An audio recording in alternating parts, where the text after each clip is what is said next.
৳৬৬ লক্ষ লাগে ২০ টন অথবা ২০,০০০ কেজি শুকনা মরিচ ইম্পোর্ট করতে। কিন্তু এই হিসাবটা কিভাবে বের করলাম?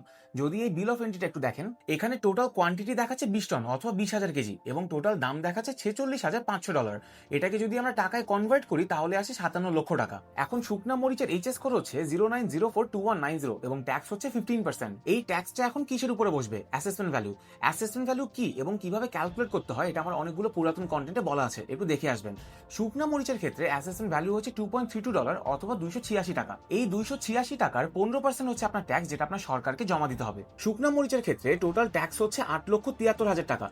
তাহলে আপনার টোটাল ইম্পোর্ট কস্ট পড়তেছে 57 লক্ষ যোগ $8,73,000, সব মিলায় $65,73,000 অথবা $328 পার কেজি। এই খরচগুলোর সাথে যোগ হবে ট্রান্সপোর্টেশন, সিএনএফ এবং ব্যাংকের খরচ। যেহেতু ট্যাক্স এবং অ্যাসেসমেন্ট ভ্যালু চেঞ্জ হয়, এজন্য সিদ্ধান্ত নেওয়ার আগে অবশ্যই একজন অভিজ্ঞ সিএনএফ এর সাথে কথা বলে নেবেন।